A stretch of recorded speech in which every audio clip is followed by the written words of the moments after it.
Hi Telugu మిత్రులకి స్వాగతం. Market weekly settlement ఈరోజు స్మూత్గా వెళ్ళిపోయింది. అంటే చెప్పాలంటే ఈరోజు ఒక రకంగా ట్రెండ్ మార్కెటే. ఎందుకు ట్రెండ్ మార్కెట్ అంటే ఓపెనింగు ఫ్లాట్ దగ్గర ఫ్లాట్గా ఉండి అక్కడి నుంచి కొద్ది పెరుగుతూ 90 పాయింట్లు పైనే వెళ్ళింది. బట్ కొంచెం కరెక్షన్ వచ్చింది, మళ్ళీ చిన్న ప్రాఫిట్ బుకింగ్ వచ్చింది.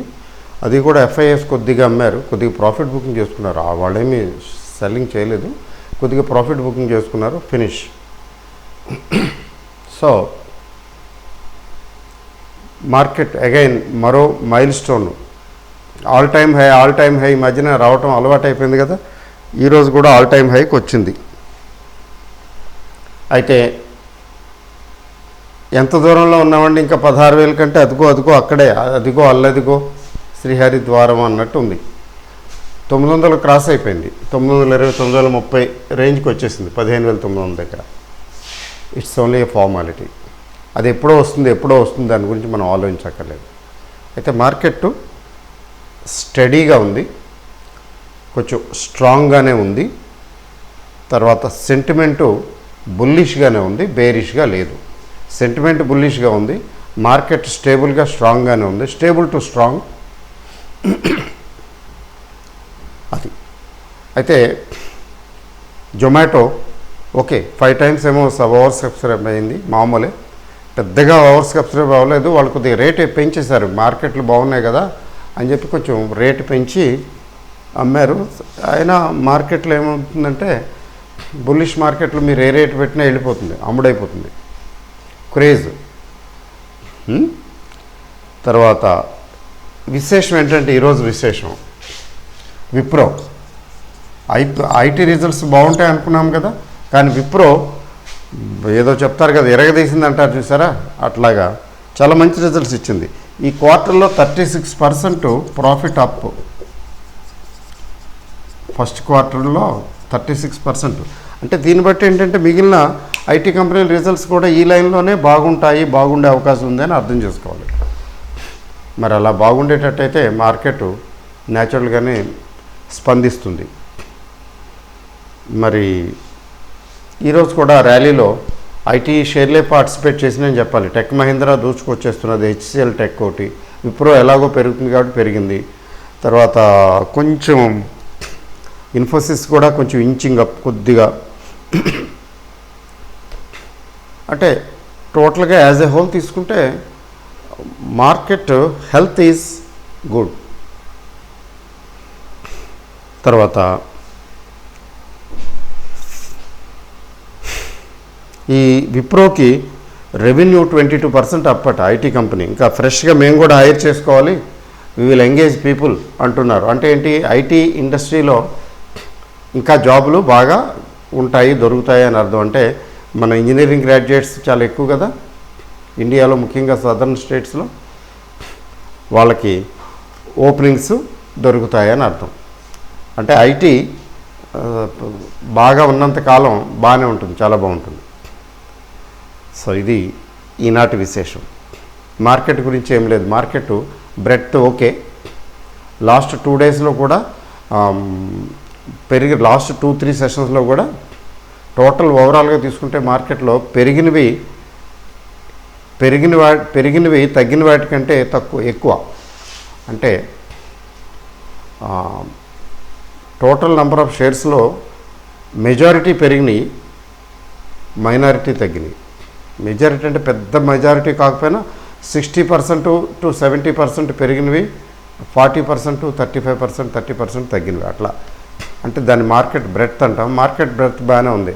ఓవరాల్గా గెయినర్స్ సంఖ్య లూజర్స్ సంఖ్య కంటే ఎక్కువగా ఉంది ఓవరాల్గా. ఈ 50 షేర్లు తీసుకుని చెప్పడానికి లేదు, 50 షేర్లు ఎట్లానే ఉండొచ్చు. Nifty and represents only 50 shares.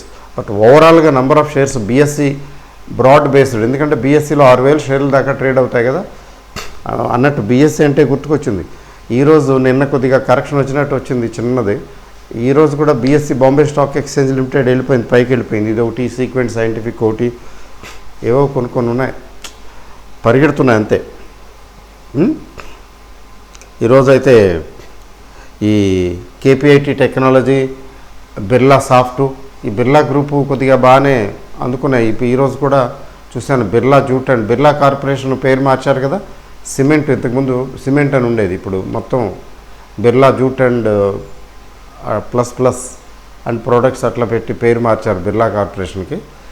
అది కూడా పెరిగింది. ఓకే, అంటే చాలా కంపెనీలు మిడ్ క్యాప్ స్మాల్ క్యాప్ బాగున్నాయి.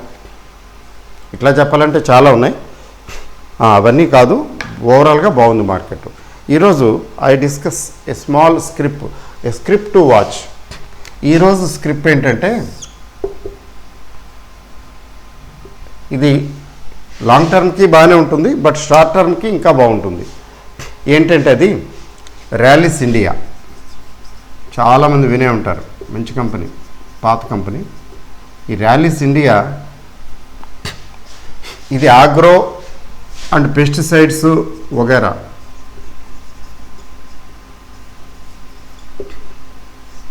ఐ బిలీవ్ టాటాస్ ఇది ఉన్నట్టుంది, టాటాస్ గ్రూప్ అనుకుంటున్నాను, నేను అబ్జర్వ్ చేయలేదు. దీని మార్కెట్ క్యాపు 6,520 crores. అంటే చెప్పండి, ఇది స్మాలా, మీడియమా, బిగ్గా? స్మాలే. స్మాల్ నుంచి మీడియంకి మిడ్ క్యాప్ అవటానికి ముస్తాబు అవుతున్నదని. 6,000 ఏముందండి, 6,000 అంటే స్మాల్ క్యాప్ కింద తీసుకోవాలి. 4 to 6 స్మాలే, అంటే గ్రోత్ పొటెన్షియల్ కూడా ఎక్కువ ఉన్నదే అని చెప్పడానికి అనమాట. తర్వాత ఇంకోటి ఏంటంటే, ఇది 17-18 రోజులు అరణ్యవాసం చేసి ఈరోజు పుల్ బ్యాక్లోకి వచ్చింది. 5% అప్ టుడే. ఇది ఇప్పుడు దీని సిఎంపి ఎంత ఉందంటే 335 ఉంది. CMP 335 current market price. ఈరోజు 5% అప్. లాస్ట్ 17-18 డేస్ కొంచెం తగ్గుతూ అంటే లాస్ట్ 12 డేస్లో ఎంతైతే తగ్గిందో ఈ ఒక్కరోజు అంత రికవర్ అయిపోయింది. కొద్దిగా 0.5%, 0.5%, 1% తగ్గుతూ ఇంచింగ్ డౌన్ కొద్దిగా వస్తూ ఒక్కసారి ఈరోజు 5% బ్రేక్అవుట్ లాగా, అంటే పుల్ బ్యాక్. ఇది 5% ఒకరోజు అయి, అంటే స్ట్రాంగ్ పుల్ బ్యాక్ ఇండికేషన్ ఇచ్చింది.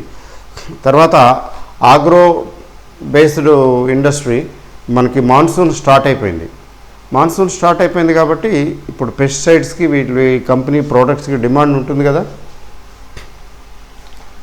So it is picking up support. కాబట్టి దిస్ ఇస్ దీని 52-week హై తీసుకున్నట్లయితే 232-363 రేంజ్ కూడా ఎక్కువ లేదు చూసారా. 52-week లో హై తీసుకుంటే 232-363 దగ్గర 100+, అంటే 50% రేంజ్లో. ఇంకొక విశేషం ఏంటంటే, now this is trading above 20 days DMA and also 50 DMA. DMA అంటే moving average. 50 days moving average, 20 days moving average. ఈ 20 days మూవింగ్ యావరేజ్ని 50 days మూవింగ్ యావరేజ్ని దాటి పైన ట్రేడ్ అవుతున్నది. షార్ట్ టర్మ్లో ఇది ఎలా ఉండొచ్చు అని చూడటానికి రఫ్గా ఇది ఒకటి సరిపోదు, ఈ అనాలిసిస్ సరిపోదు, జస్ట్ రఫ్గా చెప్తారు లేమన్ అండర్స్టాండింగ్ కోసం. 20 days, 5 days, 10 days, 20 days moving యావరేజ్కి పైన ఉంటే దట్ ఈజ్ ఎనఫ్. అంటే ఫర్ ది టైం బీయింగ్ ఇది గ్యాలపింగ్, అంటే కొద్దిగా పికప్ అవుతున్నదని అర్థం. అలాగే 50 days మూవింగ్ యావరేజ్ అయితే కొంచెం కన్ఫర్మేషను, ఇది కొంచెం స్టేబుల్గా ఉంది, ఇక్కడి నుంచి కొంచెం పికప్ అవ్వచ్చు, పెరగవచ్చు అని. మీకు ఎప్పుడు కూడా లాంగ్ టర్మ్ ఇన్వెస్ట్మెంట్కి, మీడియం టు లాంగ్ టర్మ్కి 200 days మూవింగ్ యావరేజ్ చెప్తారు కదా. అలాగే షార్ట్ టర్మ్కి 50 days and below moving averages జనరల్గా చూస్తారు రఫ్గా. ఇంకేమి టెక్నికల్స్ అవి ఏమి చూడకుండా సింపుల్గా ఊరికే on the face of it దాని గురించి చెప్పడానికి వీలుగా ఉంటుంది. So this is trading about 20 days, 10 days, 5 days and even 50 days moving average. 335 అంటే దీని ఆల్ టైమ్ అంటే 52 వీక్ హై 365 363 50 డే ఇది 52 వీక్ హై 363 అయితే ఇప్పుడు 330 అంటే 52 వీక్ హైకి దగ్గరగా ప్రయాణం చేస్తున్నది. అంటే it's likely that very soon it will cross this 52 week high. Fundamentals okay. అయితే మీరు స్క్రిప్ట్ని వాచ్ చేయండి, స్టడీ చేయండి, మీకు నచ్చితే అప్పుడు ఇన్వెస్ట్మెంట్ డెసిషన్ తీసుకోవచ్చు. అయితే ఫండమెంటల్స్ అయితే మంచి ఫండమెంటల్స్ ఉన్న కంపెనీ.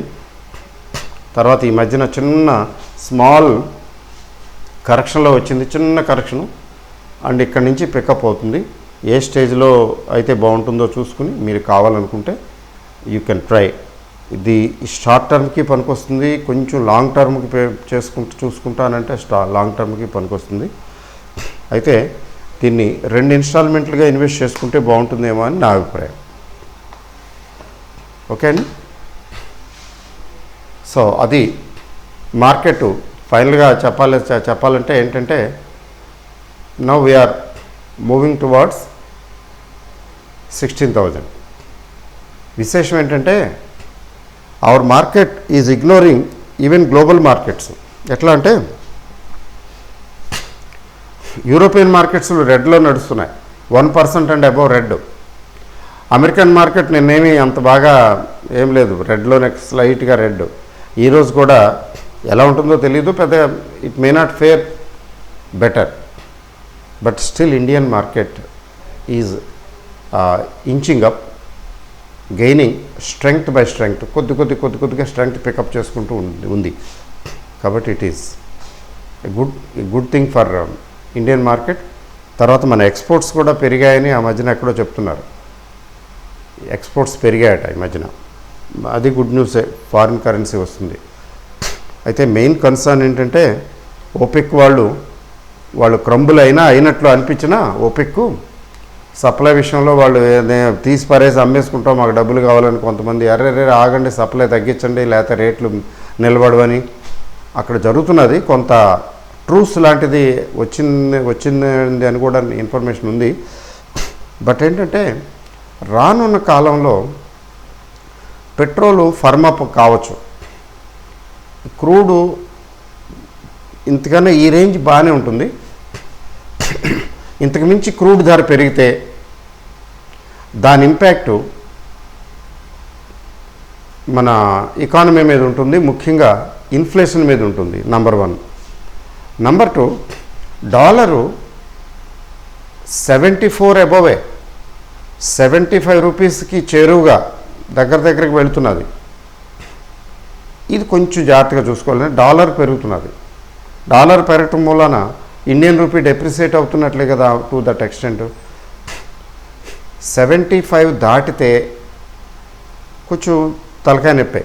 ఓ పక్కన డాలర్ పెరిగి ఇంకో పక్కన క్రూడ్ ధరలు కూడా పెరగడం మొదలు పెడితే that doesn't augur well for Indian economy. అదొక్కటే కొంచెం జాగ్రత్త చూసుకోవాలి. తర్వాత ఇన్ఫ్లేషన్ ఎలాగో మన వాళ్ళు they are taking care of. ఇన్ఫ్లేషన్ని ఇగ్నోర్ చేస్తున్నారు. ఇన్ఫ్లేషన్ ఎలా పెరుగుతుంది పర్వాలేదు, బట్ గ్రోత్ కావాలి కదా, గ్రోత్ బేస్ చేస్తున్నారు. అయితే for the time being immediately తీసుకున్నట్లయితే in the immediate vicinity there is no danger. Markets are firming up, స్ట్రాంగ్గానే ఉన్నాయి. ఈ స్ట్రెంగ్త్ మెయింటైన్ అయ్యే అవకాశాలు ఎక్కువగా కనబడుతున్నాయి. అది విషయం. Okay, all the best. Thank you very much.